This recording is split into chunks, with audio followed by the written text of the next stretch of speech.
میگه نمیتونی؟ کی میگه نمیشه؟ اونی که رنگ آسمون رو ندیده. تو قهرمان قصتی. برو بزن زیر همه چی. باوری بساز که نابود کرده. باوری که از جنس فولاده.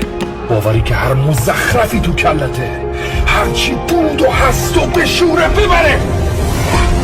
وقتی تو رو باور داری، اگه دنیا نداره مهم نیست. اگه تو بخوای، اگه تو تشنه باشی، آسمون و زمینم نمیتونه جلو تو بگیره.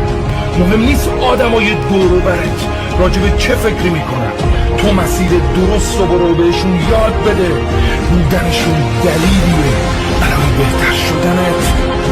سرما رو محکم، نترس. من نسبت به خودم هیچ رحمی نداشتم. دستم درد میکرد، تیر میکشید. انقدر اونو من میزدم تا اون داغش تیر نکشید.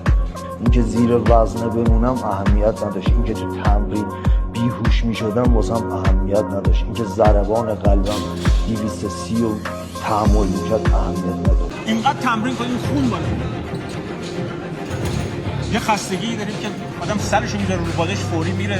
یه خستگی هم هست که انقدر کوفته‌ای تا صبح خوابت نمیبره. بعد از مرز خستگی بگذرین، از مرز درد بگذرین. شما خیلی گنده تر از دردی. اینو همیشه به خودتون بگید. شده لگدت بزنم، شده باید بجنگم، باید برسی به اونجا که باید برسی. از خودتو دست کم نگیر. نشون بدین که شما اندازتون خیلی گنده تر از اون چیزی که حتی خودتون میتونید تصور کنید.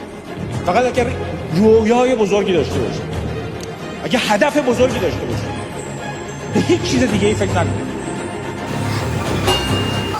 هیچ قدرتی تو جهان نمیتونه جلوی کسی که هدف داره رو بگیره. برو.